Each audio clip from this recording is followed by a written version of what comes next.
buenas noches para todos, bienvenidos a Periodistas. Hoy con equipo mermado. Diego Sass, ¿cómo estás? Buenas noches. ¿Cómo andas, Ceci? ¿Todo bien? Es verdad, estamos dos acá de los cuatro, por las circunstancias propias de la coyuntura pandémica. Tanto Jorge Traverso como Alfonso Leza están muy bien, pero por precauciones y por protocolos van a estar desde sus casas mirándonos, en algún caso participando también. Alfonso lo vamos a tener en poquitos minutos nada más.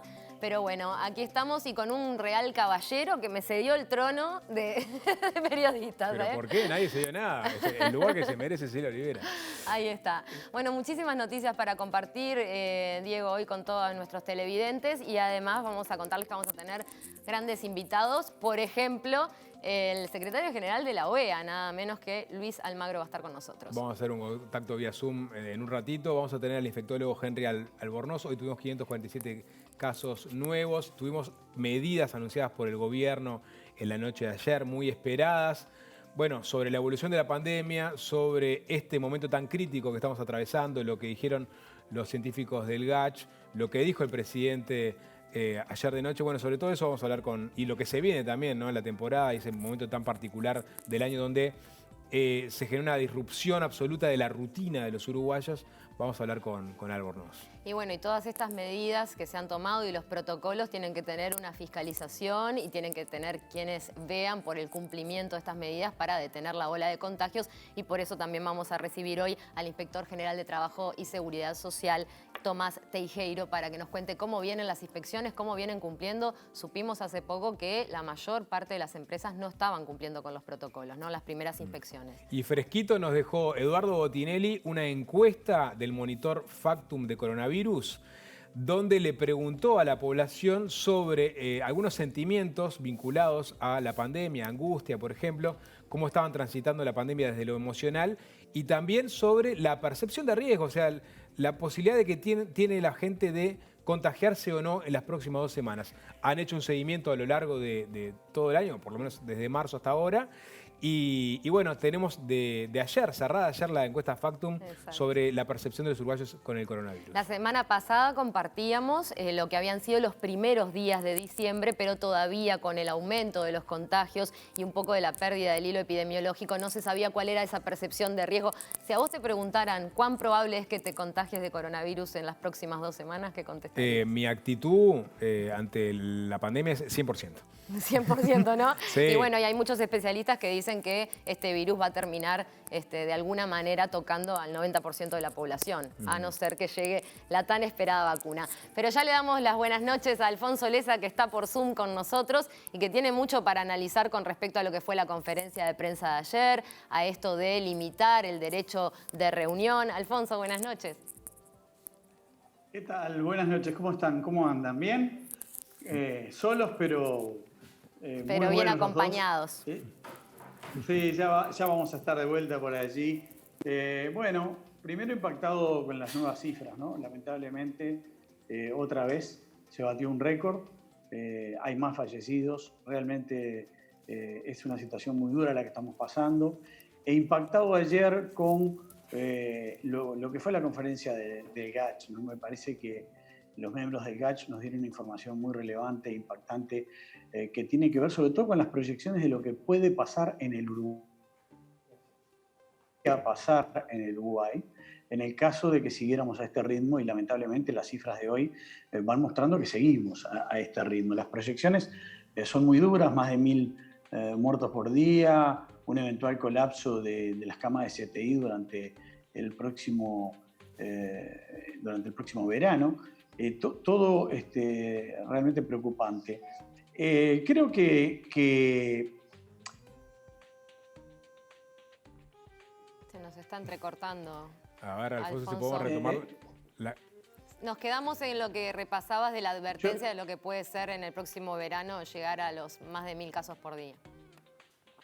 Sí, yo decía que eso es muy preocupante, como la eventualidad de que las camas de CTI puedan estar colapsando también durante el verano. Todo eso. Y los gestos, yo no sé si ustedes lo notaron, pero en la conferencia no solo las cifras fueron duras, sino la cara de preocupación de Rafael Radi, que era muy distinta a la de...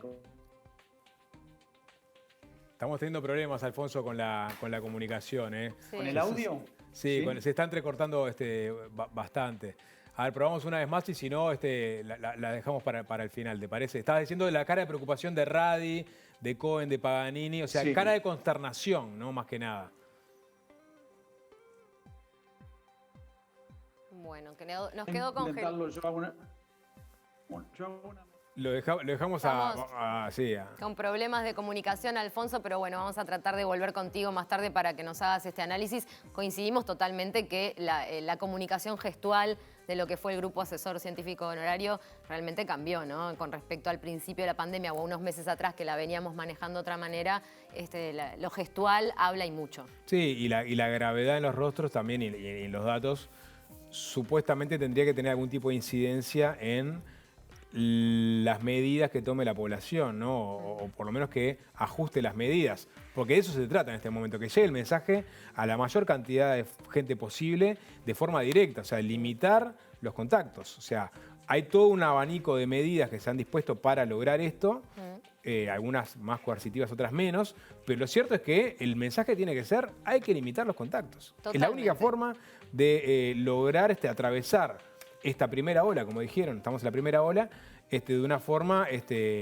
no tan dramática como ha pasado en otros países. Ese es el mensaje que tiene que llegarle a todo el mundo y ese que creo que quiso transmitir desde el Gacha ayer y también desde el Ejecutivo de noche. Cada uno a la medida de sus posibilidades, profundizar estos protocolos y las medidas y los contactos, quedarse en las burbujas familiares, lo hemos repetido hasta el cansancio y fíjate si será grave la situación de Uruguay al día de hoy, que de afuera también nos están viendo así porque Europa cerró las fronteras que tenía abiertas para los ciudadanos uruguayos por la gestión de la pandemia que ahora se está descontrolando y desde afuera se ve al punto que se toman estas medidas.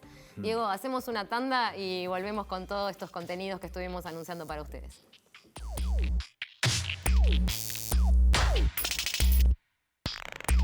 Bueno, vale la pena repasar el numerito que decíamos antes de la tanda, 547 contagios en el día de hoy. Sigue la curva de contagio del coronavirus ascendiendo en nuestro país y está con nosotros Henry Albornoz, infectólogo, quien en las últimas semanas y viene hace tiempo también advirtiendo con que la vacuna no es la solución para la situación que está viviendo hoy el Uruguay. Buenas noches, Henry, muchas gracias por estar con nosotros. Buenas noches, muchas gracias por la invitación, es un gusto.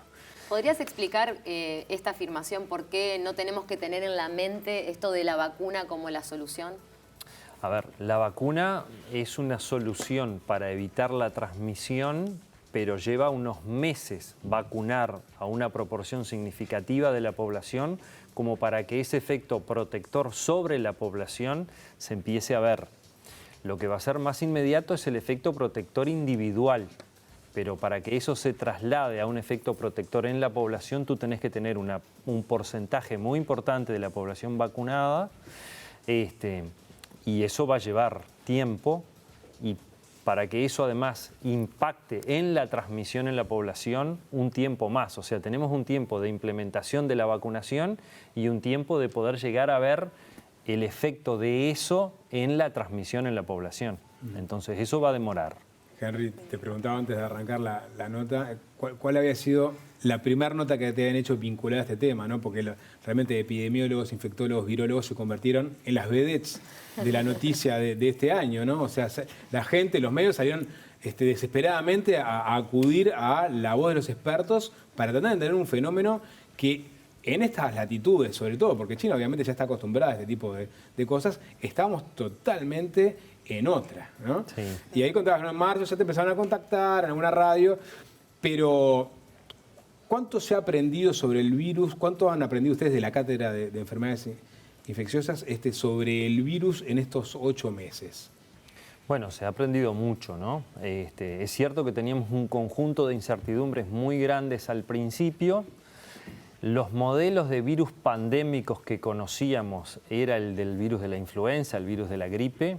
Ese es el modelo que históricamente más se conoce y el que de hecho ha producido muchas pandemias y sobre el cual había experiencia, y la duda era cuánto este virus iba a reproducir ese modelo. Y en realidad, en varios aspectos lo está reproduciendo, en su capacidad de producir más de una ola, de que en general la primera ola puede ser mucho más intensa que las posteriores. También pero tiene otras diferencias, por el contrario, ¿no? Todavía no tenemos clara cuánto va a durar la inmunidad que pueda generar la infección. De hecho, ya sabemos que hay reinfecciones relativamente tempranas, en el entorno de los 4 o 5 meses de haber tenido una primera infección, existe el riesgo de una reinfección con una variante del virus, o sea que esas ¿Siempre es con cosas... otra cepa la reinfección o puede ser con la misma? Bueno, en principio los casos más reportados que son por ahora en Europa han sido con variantes del virus que, digamos, en cierta medida escapan a la inmunidad que pudo generar la primera infección. Pero eso es también una alerta respecto a cuánto va a ser la duración de la inmunidad generada por las vacunas, que es otra incógnita, que esa es una incertidumbre que todavía no la tenemos clara, ¿no? Y eso recién se va a tener claro una vez que las poblaciones extensivamente estén vacunadas y se puedan ver los rebrotes, los posibles contagios y todo eso. Exacto. Hoy sabemos que los anticuerpos persisten por un tiempo aceptable para uno decir, bueno, tengo la chance de cortar o de amortiguar una ola, pero no sabemos cómo se va a comportar el virus a largo plazo, porque el virus también tiene la capacidad de generar variantes y cuántas de esas variantes eventualmente pueden escapar a esa inmunidad es cierto grado de incertidumbre y para eso se requiere tiempo. Estamos a un año de que emergió el problema. Sí. Los primeros casos probablemente hayan sido, por lo menos los detectados, los primeros días de diciembre en China. Es probable que la circulación del virus viniera de 2 o 3 meses antes, pero en realidad estamos a un año y bueno, ya tenemos varias vacunas ya prontas para aplicar o empezándose a aplicar. Eso la verdad que es un fenómeno nuevo también. Y tenemos mucho conocimiento del comportamiento del virus en varios aspectos. Y lo primero que se avanzó mucho fue en lo que era la genética del virus, en la secuenciación del virus. Y eso permitió avances diagnósticos rápidos y también el avance en las vacunas, ¿no? Se confirmó que, por ejemplo, el virus en realidad posiblemente se generó en un murciélago, tuvo un animal puente que era el pangolín y de ahí pasó al humano, o sea, porque incluso restaba de desentrañar cómo había surgido, ¿no? Bueno, la secuencia en general es esa para los coronavirus. Los coronavirus, hay muchísimas especies de coronavirus, en general algunos más específicos que otras de otras especies, sobre todo de mamíferos, y los murciélagos tienen muchísimas especies distintas. Y en ese contexto, ese primer salto que se produce es que un virus muy mutado en el murciélago le llega a otra especie intermedia de mamífero y desde ahí, a partir de alguna otra mutación y algún otro elemento, logra hacer el salto interespecie al humano. Ese es como el primer paso, digamos, de esta secuencia.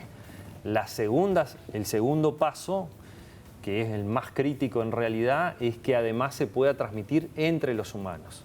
Y bueno, eso por probabilidad puede ocurrir y de hecho ocurre cada tanto tiempo y bueno, fue lo que ocurrió. Y esa secuencia es la que está como más estudiada. El huésped intermediario que tiene más chance parece ser el pangolín, que yo sé todavía, no sé si está absolutamente, digamos, definido que haya sido así. ¿Y el ser humano como huésped puede presentar, o sea, el virus en el ser humano puede presentar otras mutaciones más graves después? ¿Ustedes pueden de alguna manera proyectar o prever eso? ¿O el comportamiento del virus en la especie humana, a pesar de que hace un año que se está estudiando, se sabe que va a ser este? Bueno, en principio es esperable que sea más o menos este, ¿ah? De hecho, la historia de otros coronavirus humanos, digamos, probablemente haya sido esta.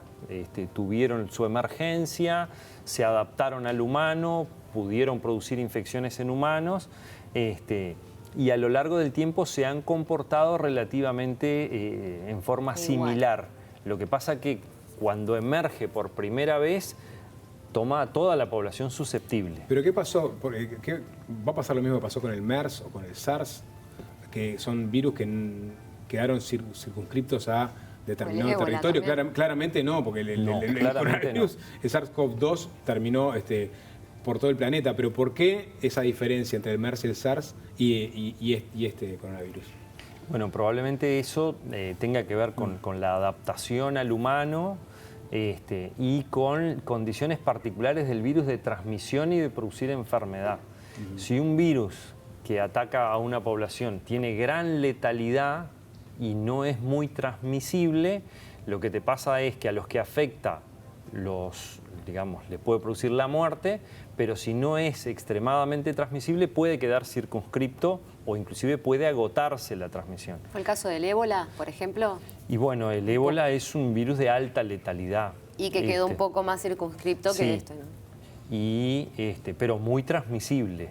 Sí. Lo que pasa es que tiene mucha transmisión silenciosa. De hecho, ya ahora sabemos que hay un porcentaje muy grande de las personas que adquieren el virus que no tienen síntomas, con lo cual actúan como el caballo de Troya, ¿no? Te trae el virus a un contexto, te lo dispersa y cuando tú te das cuenta que lo dispersó, ya la dispersión alcanzó a mucha gente, con lo cual el fenómeno está en condiciones de seguirse reproduciendo. Y esto de los asintomáticos, nos comentabas también antes de entrar al aire que podía dificultar después el ver la efectividad de las vacunas. Bueno, digamos, el punto es, las vacunas, la efectividad de las vacunas se mide respecto a tener enfermedad sintomática y demostrar que esa enfermedad sintomática es porque tenés el virus en las secreciones respiratorias o en el organismo, digamos. Esa es la efectividad que está demostrada y es ese 93, 94, 97% dependiendo del tipo de vacuna. Todavía los estudios no han demostrado que disminuya la ocurrencia de casos asintomáticos porque no es una cosa que se estudie. Claro. Y tampoco está demostrado que desde esos asintomáticos la vacuna eventualmente corte la transmisión. Va a cortar la transmisión porque es seguro que corta los casos sintomáticos.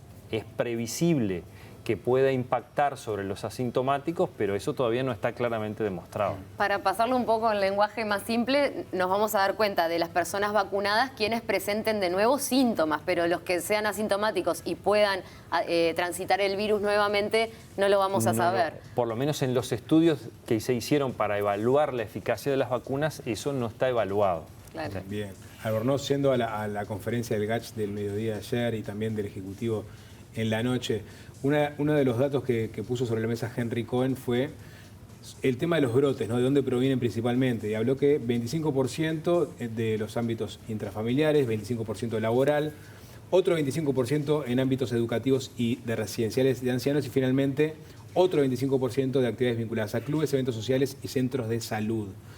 Es un dato relevante para tomar decisiones, me imagino, las decisiones que tiene que tomar el Ejecutivo. Los centros educativos medio que los vamos despejando porque finalizan las clases, ¿no? El ámbito intrafamiliar en este momento me imagino que preocupa mucho, justamente porque se vienen las fiestas, ¿no? Sí.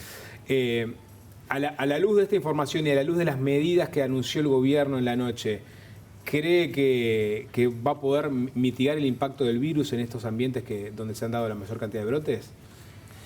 Bueno, tenemos un tema con los brotes en el contexto laboral en general y también en el contexto de la salud. La mayor parte de los brotes no han sido porque los trabajadores hayan adquirido el virus desde personas enfermas, pacientes que ingresan, porque eso está bastante identificado, se identifican rápidamente y las medidas de prevención para evitar la transmisión al personal de salud son muy efectivas.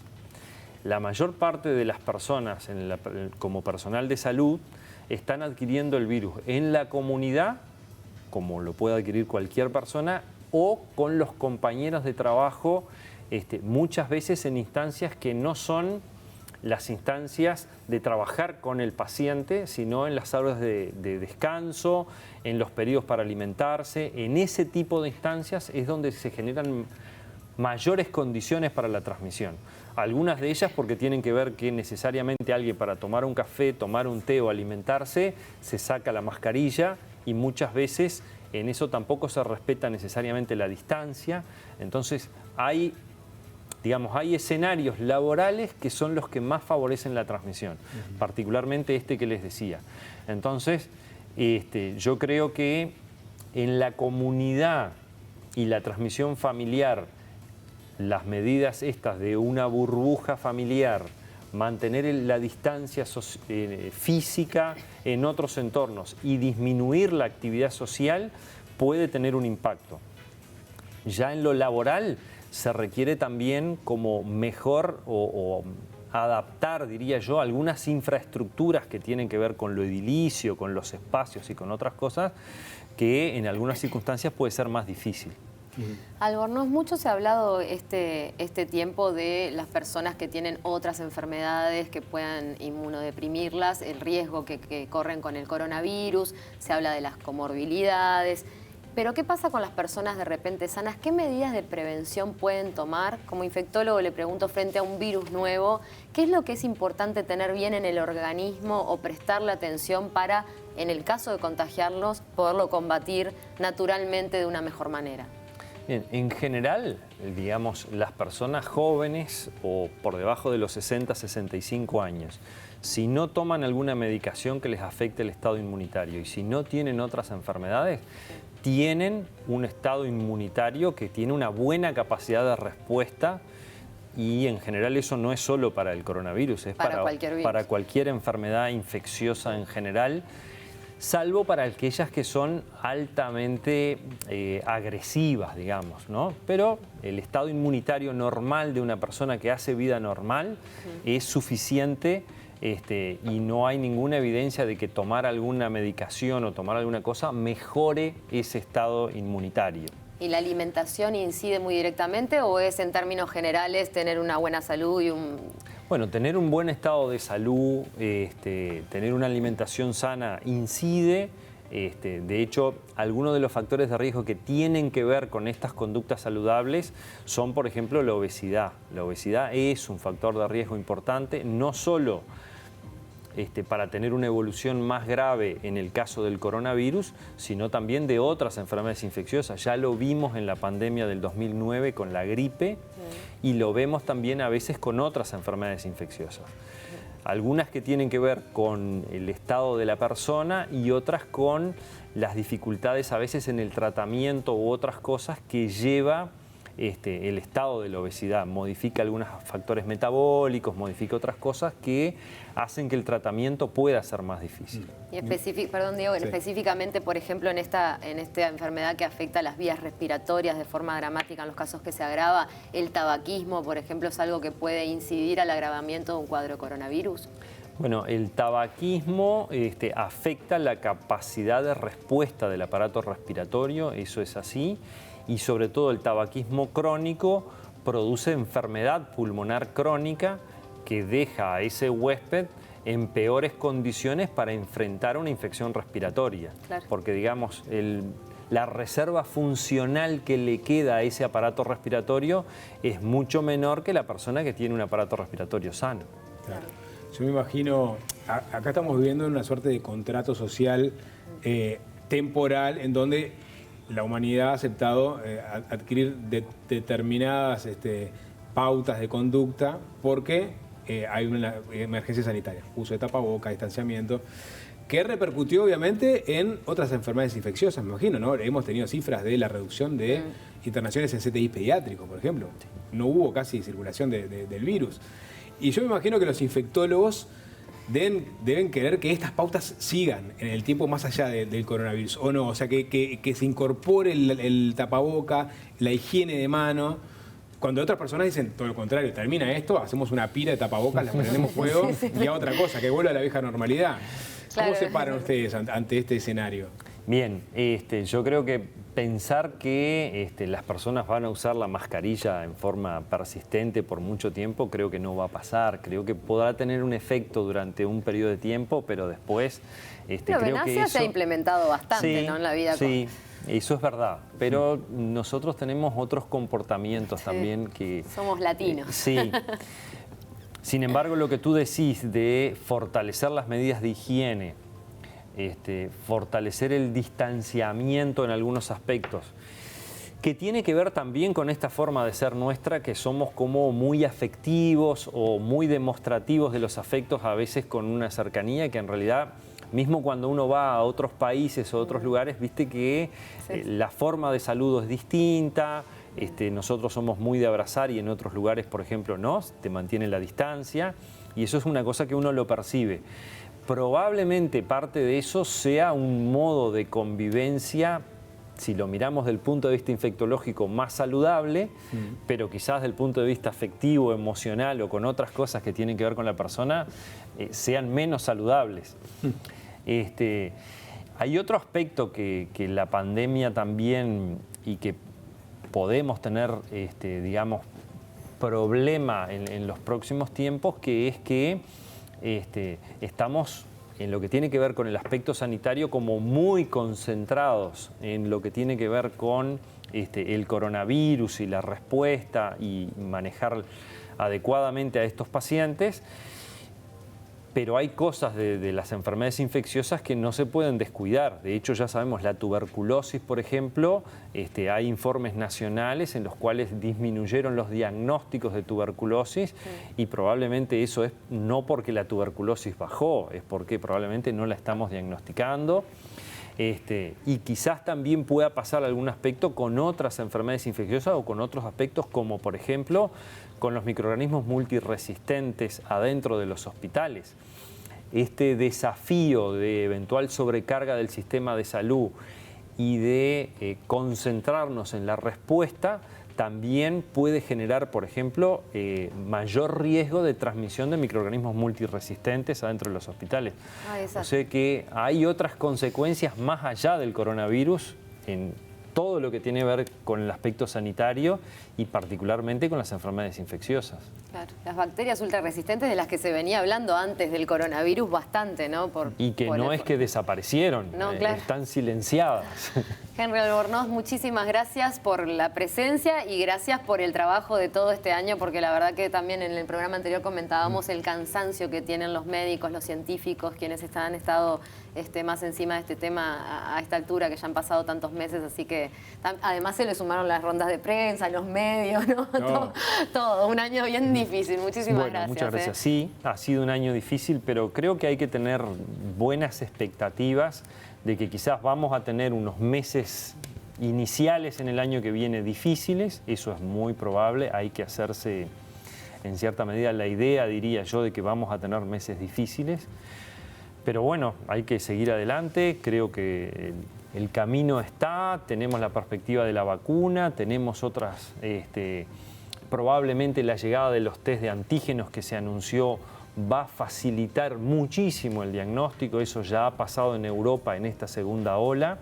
Son test más rápidos, te permiten descongestionar toda una logística que es muy difícil hoy y que nos está dando problemas, que es la de traer necesariamente a laboratorios centralizados todos los test, hacer el PCR que lleva tiempo. Entonces creo que hay perspectivas de que las cosas van a mejorar. No quizás a muy corto plazo, pero esto va a pasar y el mundo va a seguir viviendo, así que... Muy lindo irnos con ese mensaje, por lo menos, ¿no? De que ya estamos transitando lo más ordenados, con más información. Vamos a hacer una tanda, ya está para estar en contacto con nosotros a través de Zoom el secretario general de la OEA, Luis Almagro, así que a la vuelta estaremos conversando con él. Ya venimos.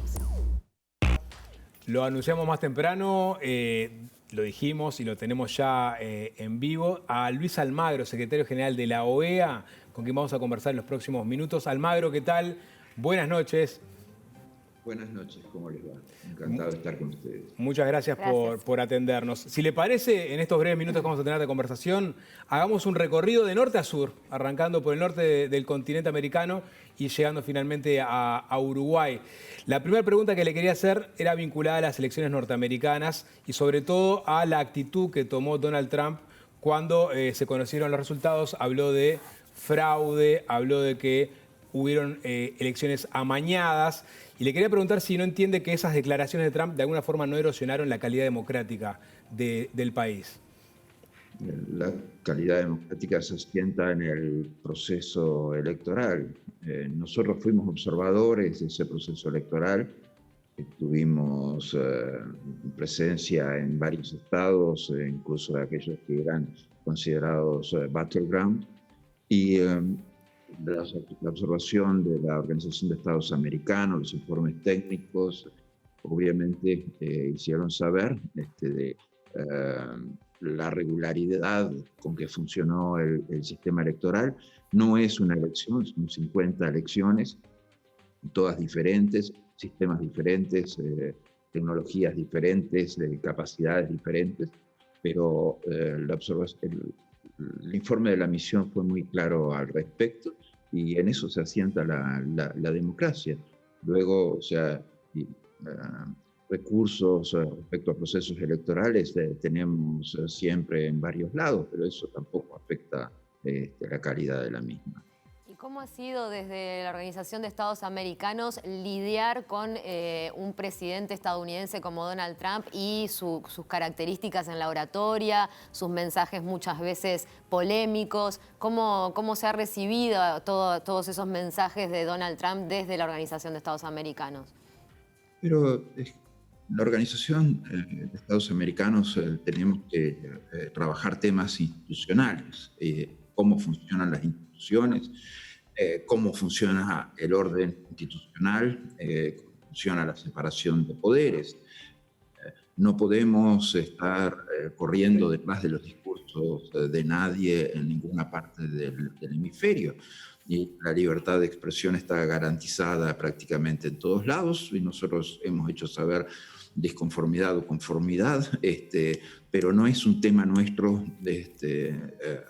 valorar o enjuiciar discursos de nadie. El trabajo no, imagínese si tuviera que hacer eso con todo el hemisferio, sea en gobierno o oposición, verdaderamente el trabajo se multiplicaría por mucho, entonces exponencialmente.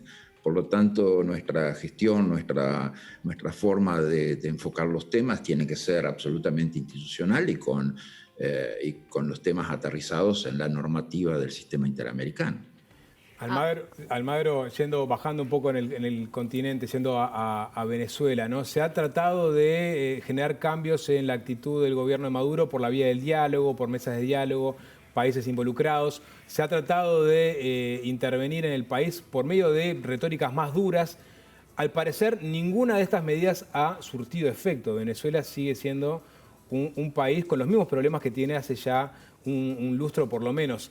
¿Cuál es el futuro de Venezuela a los ojos de la OEA? ¿Cómo se tiene que trabajar de ahora en más para lograr cambios, los cambios que han venido tratando de que se den en el país? Sí, pero mire, nosotros tampoco somos críticos de los procesos de diálogo.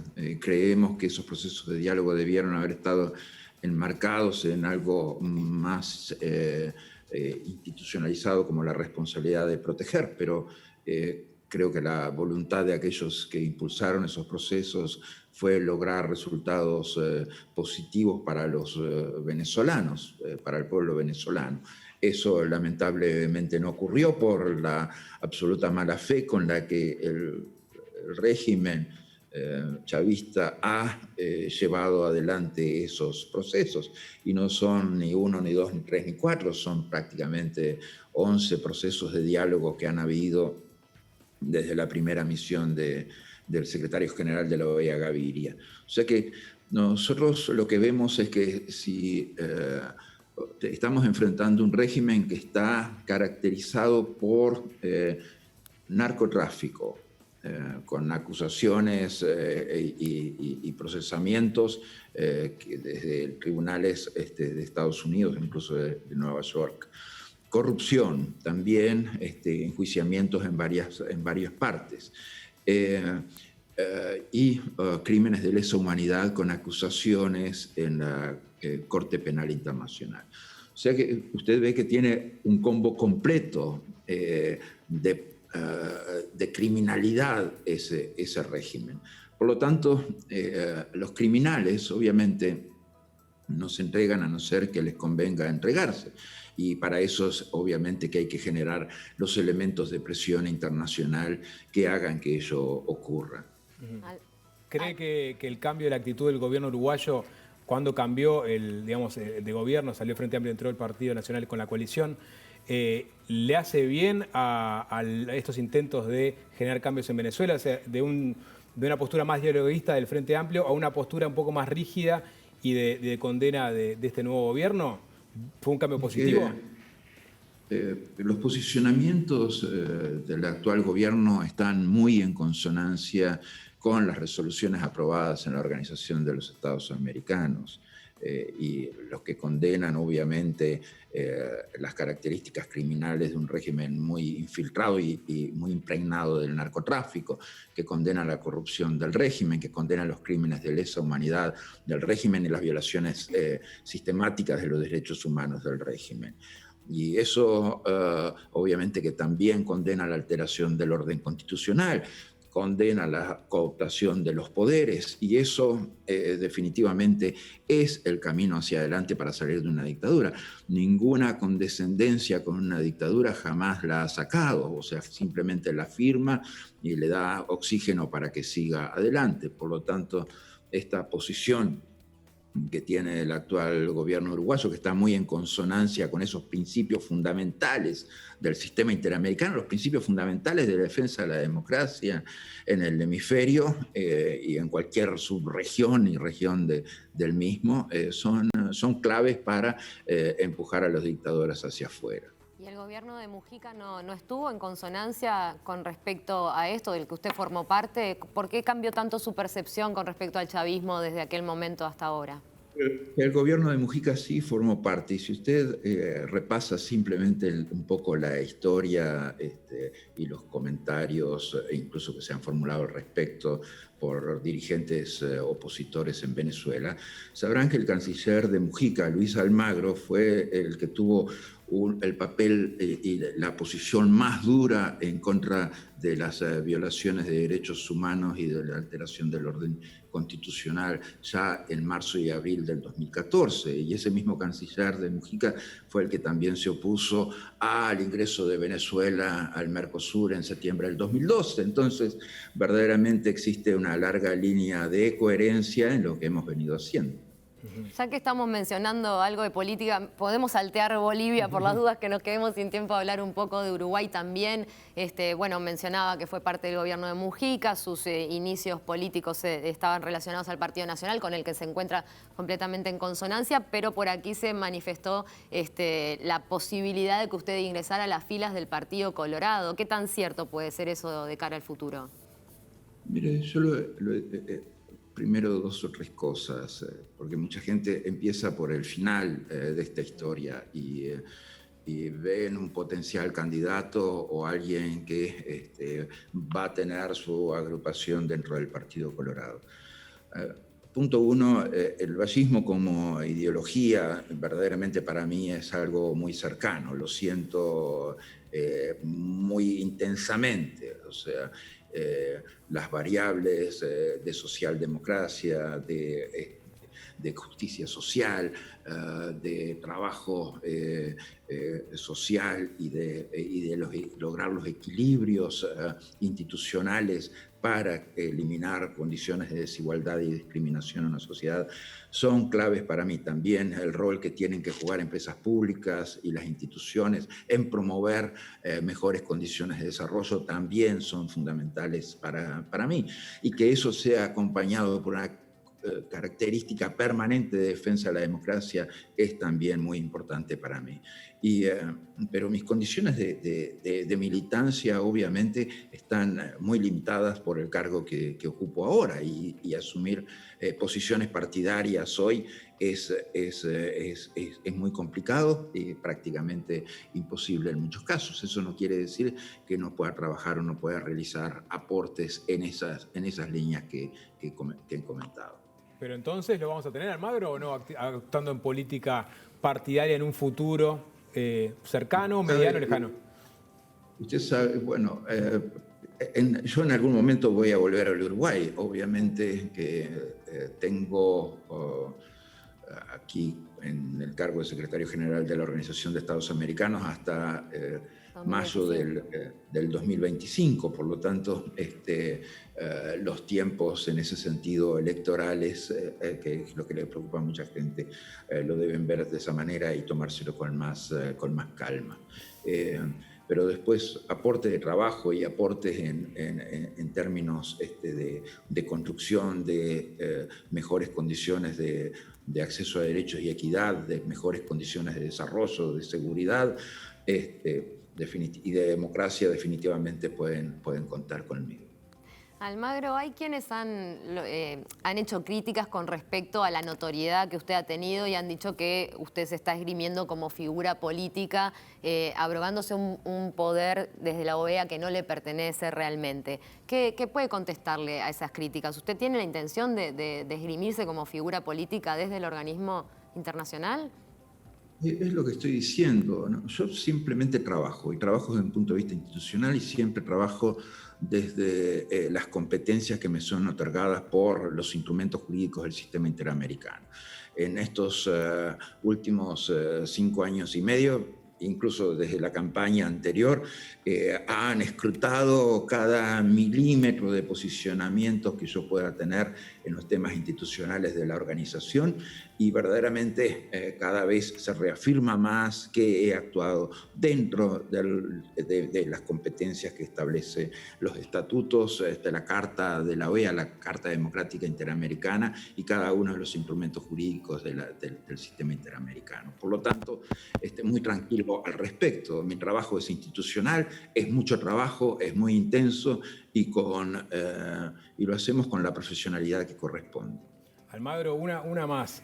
Vinculado a su relacionamiento con Cuba, allá por el 2012, creo que todavía estaba en el gobierno de Mujica, sí, claro que estaba, viajó y llegó a decir incluso viva la revolución, ¿no? En un gesto, digamos, o político o sentimental, ¿no es cierto? Que lo termina diciendo después, más adelante del tiempo, cuando termina como secretario general, empiezan ataques más duros contra el régimen de la Revolución Cubana. ¿En dónde se posiciona usted con respecto, sentimentalmente, políticamente y como secretario general, con respecto a la Revolución Cubana? Vamos a empezar. Como secretario general, obviamente, la Revolución Cubana tiene deudas pendientes desde hace mucho tiempo. Desde las decenas de miles de fusilamientos en los 60 hasta las ejecuciones extrajudiciales en los 90 y las características represivas actuales del régimen. Tiene problemas también, obviamente, en lo que es la construcción productiva, económica y social del país. Y definitivamente es un modelo que ha fracasado, no solamente en Cuba, para decirlo un poco más en términos generales también, fracasó en Asia Central, fracasó en Europa Oriental, fracasó en la Unión Soviética y fracasó en Cuba, obviamente. Entonces, son temas pendientes. Tema pendiente la falta de democracia en el país, temas pendientes la libertad de expresión, los temas que han salido a la luz estos días en función de los planteos del Grupo San Isidro. Entonces, hay muchas cosas pendientes de la Revolución Cubana, cosas que han tenido un contenido muy negativo para la gente, y la falta de derechos, la falta de garantías fundamentales es algo que es ineludible pronunciarse cuando se es secretario general de la organización.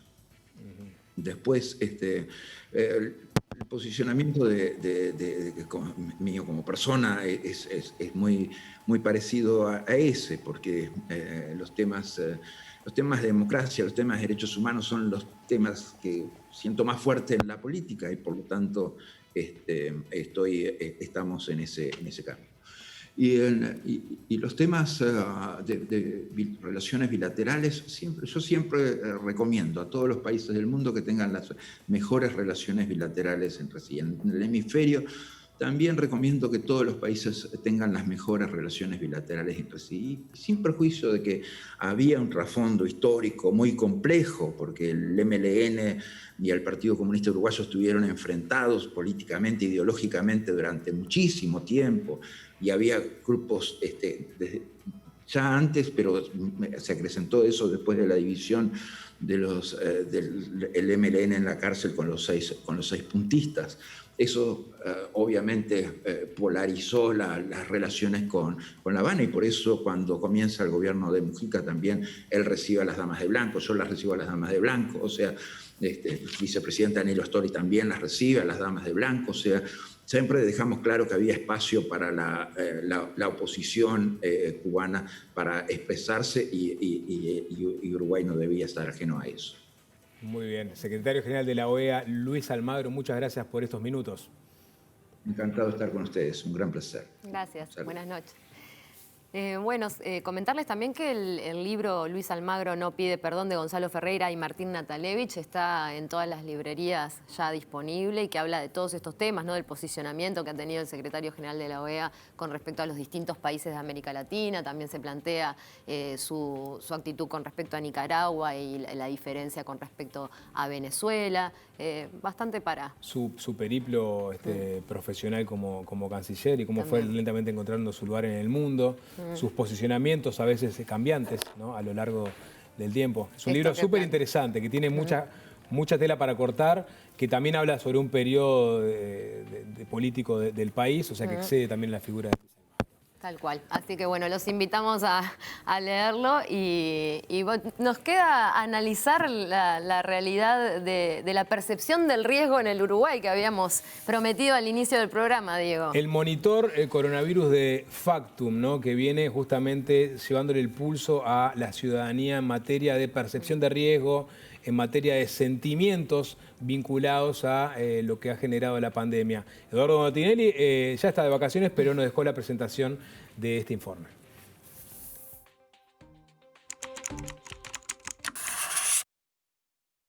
Buenas noches. El informe que vamos a presentar hoy en Periodistas es sobre la percepción de la población con respecto al coronavirus. Es un estudio que hicimos entre el martes y miércoles de esta misma semana, entre el 15 y el 16, sobre 1.356 casos, en una encuesta representativa online a nivel nacional de personas mayores de 18 años, que ya tiene una construcción, este monitor coronavirus, de estudios realizados en el comienzo mismo de la pandemia, el 16 de marzo, como primera medición, fin de marzo, hicimos sobre fin de abril y principio de mayo, y luego en la semana pasada presentamos algunos datos de la primera semana de diciembre. El 1 de diciembre al 3 de diciembre fue la medición anterior, y ahora, 2 semanas después, realizamos una nueva medición para ver cómo ha variado de alguna forma la percepción de la opinión pública en torno a la evolución que está teniendo la pandemia en Uruguay.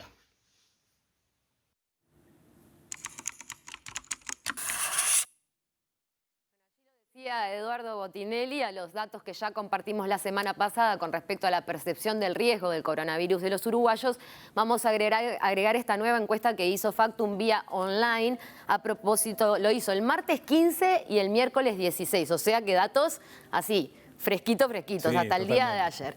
Y bueno, la pregunta inicial que se hacía es ¿cuál de estas frases refleja mejor su actitud hacia el coronavirus? Y acá compartimos algunos datos. Miren, me genera angustia, un 11%. Me genera preocupación, pero no angustia, una gran mayoría, un 72%. Mantengo... Lo voy a leer de acá porque se me complica un poco, perdón. Mantengo la atención, pero no me preocupa, es un 16%. Y soy indiferente hacia el coronavirus, solo un 1%. Estas cifras han tenido una evolución, si ustedes ven, por las fechas que se presentan aquí, ¿no? Acá estamos en el mes de marzo, aquí estamos después hacia finales del mes de marzo y en el mes de mayo se vuelve a consultar, y las comparativas de diciembre de las que hablaba Eduardo Botinelli, al principio de mes y al final de mes ya con la ola de contagios bien acrecentada. Y aquí es como vemos la diferencia entre la evolución de la angustia más la preocupación, ¿no? En marzo veíamos un 68% de la gente que decía que estaba angustiada y preocupada por esta situación, y sin duda ha ascendido ahora sobre el final de diciembre, pero había bajado ese sentimiento con respecto a esto, ¿no? ¿no? Con respecto a la medición realizada a comienzos de diciembre y presentada la semana pasada, el porcentaje de personas que manifestaba sentir angustia era de un 4%, pasando del 7 al 11%, mientras que quienes manifestaron sentir preocupación pero no angustia aumentó también un 2%. Y entonces, cuando se analiza la evolución que ha tenido la angustia y la preocupación, es que vemos que actualmente es el momento más alto de la preocupación, con un 83% de preocupación y angustia. El punto más alto anterior fue en los primeros 15 días de la pandemia. Acá vemos el 29 de marzo, los primeros 15 días había sido el punto anterior más alto en plenas medidas de fuerte confinamiento y mayor percepción de riesgo y temores de la población, como ya habíamos repasado. El conjunto de preocupación y angustia, bueno, ya lo dijimos, registró un 68% el 16 de marzo, un 82% el 29 de marzo y ahora pasa al 83%, que vemos como hubo un pequeño descenso y un aumento, pero creo que no condice exactamente con la realidad porque son pequeñas variaciones dentro de todo, ¿no? Sí, por lo pronto igual del 82 de marzo a este 83 de diciembre, vemos que estamos en momentos similares de la pandemia, ¿no? En aquel momento ingresaba al país y había miedo ante lo desconocido, ahora ya lo conocemos y el miedo es real porque estamos ante la primera ola, ¿no? Y se mantiene. Primero fue la noticia y ahora realmente las consecuencias reales del ingreso de la pandemia a nuestro país. Bien, el siguiente punto tratado en el monitor coronavirus de Factum estuvo enfocado en conocer cuál es el riesgo que los uruguayos sienten de contagiarse de coronavirus, ¿no? El 6% consideró que seguramente se contagie, ¿no? 6% rojito, un 13% que es muy probable que se contagie, un 60% lo ve como poco probable y un 21% que seguramente no se contagie de coronavirus. Al analizar los cambios entre mayo, ¿no? Comienzo de diciembre y mediados de diciembre, no se aprecian grandes cambios en esta consulta. El dato más notorio está vinculado a una caída sistemática de quienes dicen que seguramente no se contagian, aunque la caída es leve entre medición y medición. Igual la percepción de riesgo, uno podría decir, entre los que creen que no se van a contagiar o creen que no se van a contagiar y no se van a contagiar, es muy elevado. O sea, que hay mucha gente que ve la posibilidad de contagiarse como algo lejano, que si bien, si uno mira las cifras de contagio, podría ser cierto, también habla de una percepción de riesgo ahí, ¿no? En cualquiera de los meses comparados vemos que el poco probable es lo que gana, ¿no? La gran mayoría de la población, más de la mitad, piensa que es poco probable contagiarse de coronavirus en cualquiera de las 3 mediciones que se hicieron, tanto en mayo como en diciembre a principios y ahora a final. Exactamente. Así que aquí estamos la mayoría de los uruguayos, ¿no? Sí, es poco probable, ¿no? Por eso Miren que las balas pegan cerca. Por eso quizás no estábamos tomando las medidas que teníamos que tomar. Bueno, finalmente se indagó, como veníamos diciendo también, sobre la percepción de la población sobre la situación actual del coronavirus en Uruguay. Y en este sentido, miren las cifras. El 2% dice que lo peor de la pandemia ya pasó, acá lo ven. Después, el 4% considera que estamos transitando la parte más crítica y el 54% considera que lo peor de la pandemia aún está por llegar. Acá sí hay una suerte de conciencia, ¿no? Más de la mitad de la población dice que todavía no pasamos lo peor. Así que por ese lado un poco de conciencia está viniendo. Al comparar los resultados actuales con los de comienzos de mayo y los de comienzos de diciembre, como hicimos las comparativas anteriores, se aprecia que en diciembre cayó la percepción de que lo peor ya pasó. Pasando del 5 que tenía en mayo, acá ven el celestito, ¿no? Del 5 al 2% en ambas mediciones de diciembre. Se ve, esto es de lo que lo peor ya pasó. Lo peor ya pasó, acá lo tenés. Acá tenés el 5 y el 2 de las 2 mediciones de diciembre. Vamos por esas barras. Después, acá, se ve un aumento sistemático de quienes consideran que estamos transitando la etapa más crítica de la pandemia, que lo peor está por llegar. Eso vemos un aumento sistemático, como decían, ¿no? Era de un 28% al 1 de mayo, acá tienen el celeste, a un 39% a principios de diciembre y a un 42% ahora antes de ayer y ayer, martes y miércoles 15 y 16 de diciembre. Entonces estamos aumentando los que creemos que todavía Era esperable, ¿no? O sea, no al principio pasó lo recién estaba peor. ingresando el virus, era esperable que no había pasado la peor etapa del virus. Ahora que sabemos que está la primera ola, va aumentando. Etapa crítica va en aumento, lo peor está por llegar. También vemos que una gran mayoría de los uruguayos está pensando eso desde el principio y estamos cada vez más conscientes, y que no sabe o que es indiferente a este tema también va en disminución, ¿no? Cada vez vemos una cifra más chiquita con respecto a la gente que no quiere ni analizar lo que está pasando con el coronavirus en Uruguay. Bien, cerramos por acá con el informe de Factum, el monitor coronavirus de Factum. Yo quiero pedir disculpas también por el atrevimiento. Gracias Sí. a Eduardo Botinelli, que nos dio todos los datos desglosados como corresponde para poder tratar de transmitirles estas cifras con la claridad que él lo hace. Sí. Un 25% de los brotes, lo decía Henry Cohen ayer, se da en los ambientes laborales. Vamos a hablar sobre las inspecciones en los lugares de trabajo. Tenemos al director nacional de trabajo para conversar con él en los próximos minutos después de la tanda. Continuamos en Periodistas y ya tenemos en nuestra mesa al Inspector General de Trabajo y Seguridad Social, Tomás Teijeiro. Muchas gracias por estar con nosotros.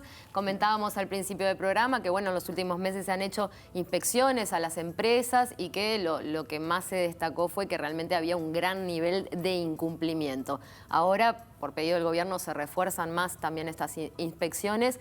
¿Cómo vienen reaccionando las empresas que ya fueron inspeccionadas y que fueron, bueno, advertidas sobre el incumplimiento de protocolo?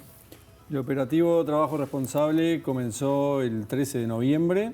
En las primeras 3 semanas, la evaluación de las primeras 3 semanas nos arrojó en promedio algo así como un 60% de incumplimiento, con algunos ítems que se repetían en los incumplimientos, como la falta de protocolo, la falta de inducción, poco cuidado en los aforos, en el distanciamiento físico, en las barreras físicas cuando no era posible sostener los aforos, lo cual nos preocupó bastante, pero la inspección, como el Ministerio de Trabajo, se debe al debido proceso administrativo, ¿verdad? Entonces, esto implica que no se puede ser tan sumario a la hora de las sanciones, sino que hay un procedimiento que hay que cumplir, por el cual en la primera visita se intima el cumplimiento y eso se controla lo antes que se pueda.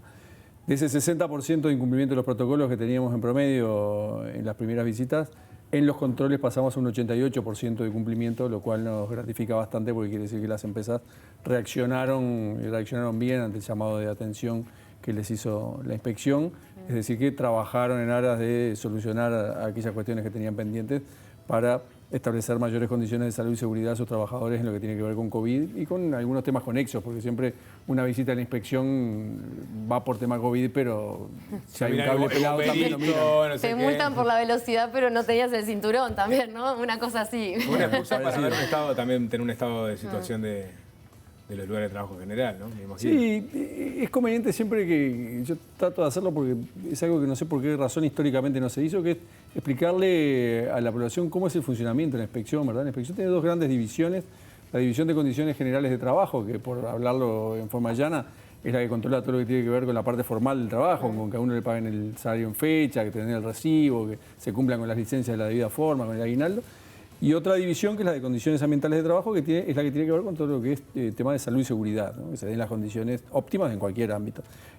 Esa división este año está trabajando de manera forzada. Fíjense que tenemos casi un 115% más de inspecciones que en el mismo periodo del año pasado, precisamente por causa del COVID, ¿no? La otra división, condiciones generales, también está trabajando de manera con la máquina recalentada, porque está con un 60% más de inspecciones que el año pasado, por el control del debido uso de los instrumentos que generó el gobierno para poder paliar la situación económica, ¿no? Es decir, que nadie abuse de los seguros de paro parciales, de desempleo, de determinados subsidios, porque a veces, bueno, la tendencia es a tratar de acomodar las cosas como se pueden, sin tener presente que hay determinadas formalidades que hay que cumplir, o que también hay que ser responsable a la hora del uso, porque esto le está costando a toda la sociedad, ¿no? ¿Pero encontraron, en ese sentido, abusos? Sí, ¿Sí? encontramos. ¿De qué magnitud? Aproximadamente una tasa del 15% de las visitas de las empresas inspeccionadas por temas de seguro de desempleo dio una pauta de que había en algún punto, yo no quiero utilizar la palabra fraude, ni porque digo, un abuso en la utilización del instrumento, ¿no? Pero ¿cómo se puede materializar el abuso del instrumento? Y por ejemplo, teniendo una persona con seguro parcial que en realidad está desempeñando para la empresa todo el horario, ¿no? Claro. Eso es un caso típico. Encontraron infraganti, digamos, a personas que aparecen en la planilla de seguro parcial y estaban trabajando. Y estaban trabajando. Bueno, ese es un caso típico que el Ministerio entiende que no solamente se está violando la ley, sino que tampoco se está vulnerando un principio de buena fe y de responsabilidad que como sociedad los orientales se deben, ¿no? Que es en una situación de crisis tratar de caminar todos juntos para el mismo lado y no abusar de los elementos que se crean precisamente para ayudar a los más débiles o a quienes más lo necesitan. En una situación tan cambiante como la que plantea un marco de crisis como esta, donde mucha gente se adhirió a beneficios como el seguro parcial, pero también mucha gente está teletrabajando, ¿hay herramientas por parte de la Inspección Nacional del Trabajo para ver si se está cumpliendo con los derechos del trabajador en teletrabajo a pesar de que el marco legal todavía no esté tan claro? Bueno, ahí es importante destacar una cuestión que es la siguiente, ¿no? El Uruguay tiene una muy rica historia en materia de derecho laboral. Fíjense que hace poco, el 17 de noviembre, festejábamos los 105 años de la Inspección General de Trabajo, que es previa al Ministerio, ¿no? El derecho laboral uruguayo, que tiene una característica que es la de ser desconcentrado, así como ustedes saben, no está codificado como en otros países, que está el mamotreto donde tiene todas las leyes, desde que te contratan hasta el despido y lo demás, ¿no? Es un derecho muy rico que se ha construido en forma aluvional por los aportes de las diversas colectividades políticas a lo largo de los años de existencia de la nación, ¿verdad? Desde ahí tenemos la ley de 8 horas, de las cuales el Partido Nacional siempre la vindica como una creación del doctor Herrera y de Carlos Roclo, a las últimas leyes de los gobiernos frendamplistas, dentro de las cuales hay algunas muy buenas, como son la abreviación de los procesos laborales, las leyes de tercerización y algunas más. Es importante destacar eso porque eso nos da un marco en materia de derecho laboral que está formado por normativa internacional que el país recoge y ratifica, mucho que tiene que ver con OIT, ¿verdad? Y también leyes y decretos que son propios. Todo esto nos da, en ese marco desconcentrado que les digo, un entorno legal que es muy protector del trabajador, muy garantista, pero aparte muy ceñido al debido proceso para que también las empresas tengan las posibilidades de defenderse cuando esas compensaciones no funcionan o funcionan como es la vida misma del ser humano, que es estableciendo ese conflicto, ¿verdad? Bueno, ese marco, a mi entender, es un paraguas protector que nos da elementos como para poder transitar por esta circunstancia en la que estamos ahora en la emergencia sanitaria con las debidas certezas en estas novedades que tenemos, como por ejemplo la del teletrabajo. O sea que están las herramientas legales para poder inspeccionar de forma debida. Están las herramientas legales para inspeccionar de forma debida. Lo que se necesita es, en materia, por ejemplo, de teletrabajo, como decías recién, bueno, son ajustar determinadas cuestiones a lo que son los momentos actuales, lo contemporáneo. Pero nos pasa con el teletrabajo como nos pasa con tantas actividades que generan muchas veces pequeños ajustes en la normativa que se requieren porque la tecnología avanza mucho más rápido, ¿verdad?, de lo que son las normas, y a veces la interpretación de las normas, cuando da lugar a decisiones en momentos de conflicto, requieren de que de alguna manera sean interpretadas o sean fijadas para dar mayor certeza. Pero los elementos como para trabajar están, la inspección es más, desde el mismo día que se declara la emergencia nacional sanitaria, el 13 de marzo, se dicta el primer decreto, que es el 93, y creo que el día después, el 94, la inspección comienza ya a llevar un registro de todas las empresas que tienen personas trabajando en modalidad de teletrabajo, ¿no? Ahí está. ¿Y ha habido muchas infracciones en esa modalidad que ustedes hayan detectado o abusos por parte de los empleadores o de los empleados incluso? No ha habido, lo importante ahí no es, lo importante es que no hay denuncias. Bien. Ese es el punto, ¿verdad? Porque estamos ante una modalidad que es nueva, porque significa que si uno puede teletrabajar desde cualquier lado, ¿no? Pero lo normal es que teletrabajes desde tu casa en estas circunstancias de pandemia.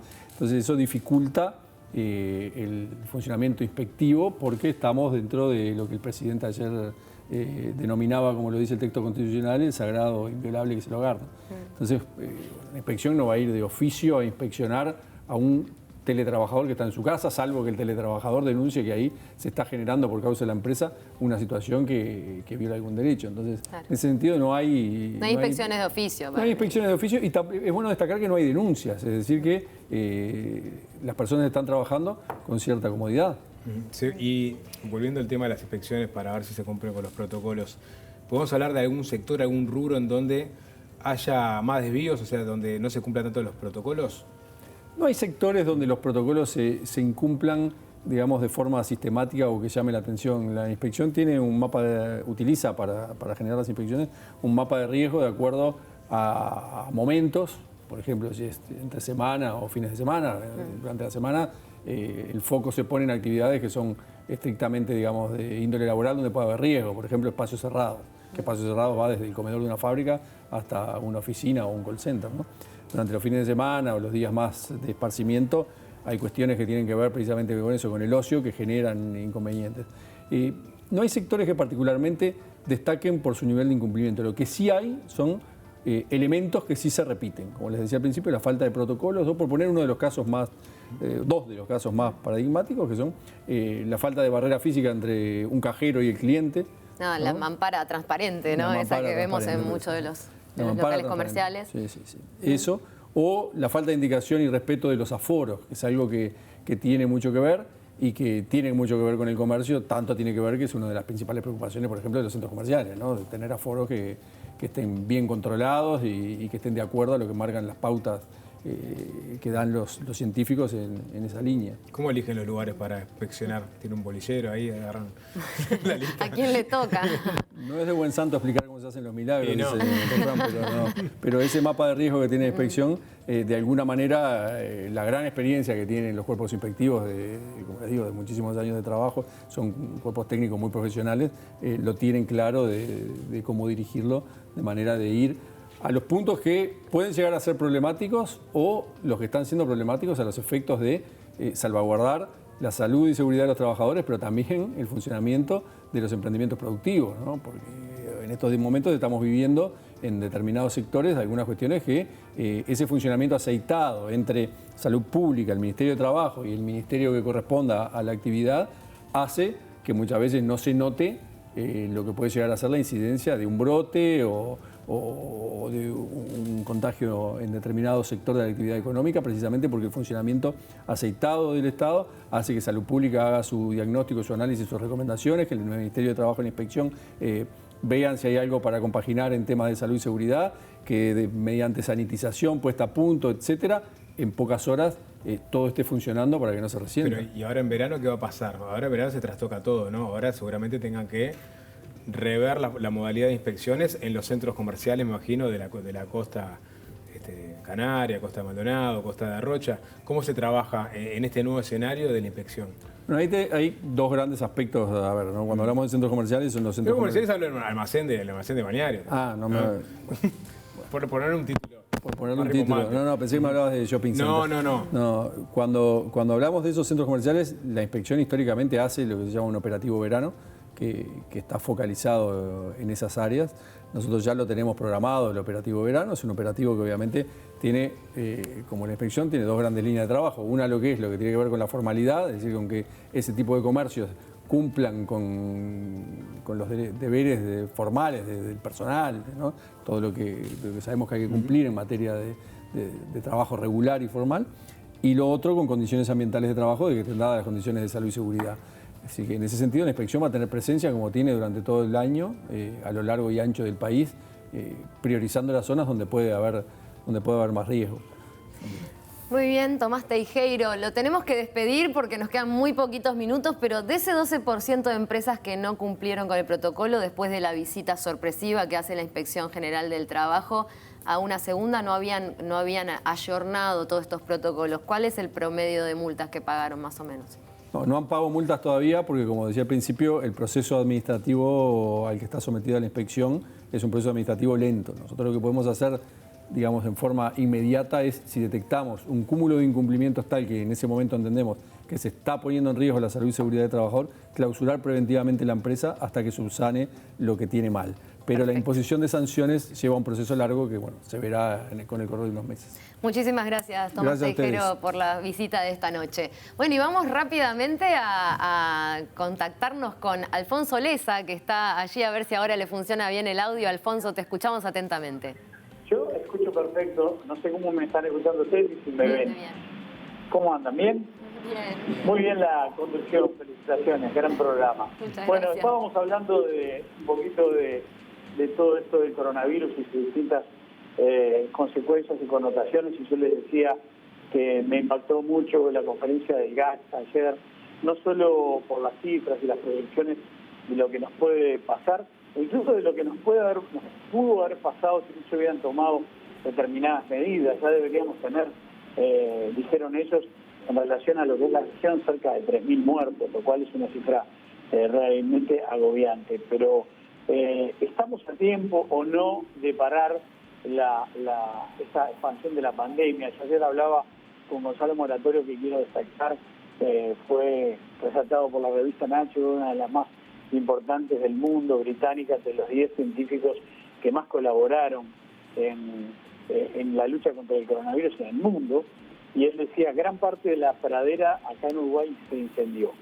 pero todavía estamos a tiempo de pararlo. ¿Cómo vamos a hacerlo? Bueno, yo creo que mañana, ya pasando directamente al desafío político, el Parlamento tiene un reto absolutamente relevante, y no solo lo tiene el Parlamento, sino que diría yo que lo tiene el sistema político uruguayo, el sistema político todo, y la oposición y el gobierno que ha planteado las medidas, y la oposición que ha dado señales un poco contradictorias.